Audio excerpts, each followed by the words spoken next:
first Democratic debate was anything but boring.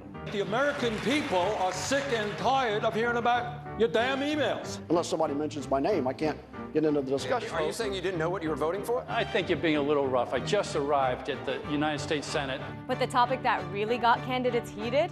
Gun control.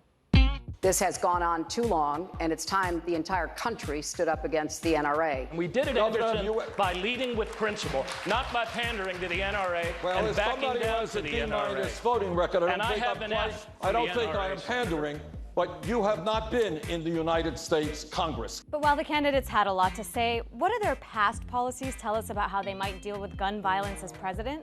Well, for one, Senator Bernie Sanders, who got a lot of heat at the debate, has a pretty checkered past on gun control. In 1993, he voted against a 5-day waiting period for buying guns. At the time, he said he was holding up his promise to his constituents in Vermont, a big hunting state. Then in 2005, Sanders voted for a bill that shielded gun manufacturers from lawsuits. It was an NRA-backed bill. Sanders has said he would support gun control as president, but he hasn't unveiled a plan yet. Meanwhile, Hillary Clinton managed to appear more progressive than Sanders on the issue. He was going to give immunity to the only industry in America. Everybody else has to be accountable, but not the gun manufacturers. And we need to stand up and say enough of that. After the recent Oregon shooting, Clinton unveiled a plan that would include stricter background checks, closing loopholes in the law, and preventing domestic abusers from owning guns. How many people have to die before we actually act? Clinton also said she would issue executive orders if Congress wouldn't work with her. And her past? Well, while in the Senate, she voted against that same NRA-backed bill that Sanders supported. But in 2007, while running for president, she softened her rhetoric, calling guns part of our culture and a way of life in America. And the other 3 Democratic candidates?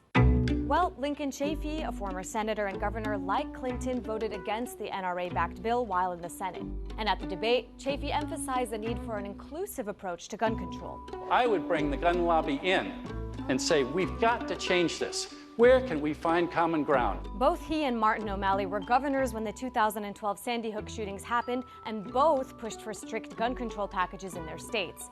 In 2013, O'Malley signed what was thought to be the most progressive state gun law in the country. Look, it's fine to talk about all of these things, and I'm glad we were talking about these things, but I've actually done them. He was also the first Democratic candidate to release his gun plan after this month's Oregon shooting, saying his plan would cut gun violence in half in the next 10 years. Meanwhile, former Senator and Secretary of the Navy Jim Webb is the biggest gun rights supporter amongst the Democratic candidates. In the debate, he even said, But we have to respect the tradition in this country of people who want to defend themselves and their family from violence.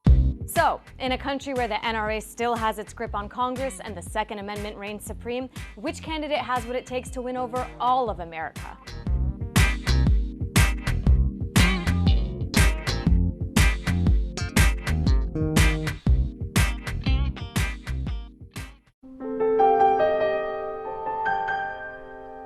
But tonight, I want to talk not about my emails, but about what the American people want from the next president. American people are sick and tired of hearing about your damn emails. Thank you.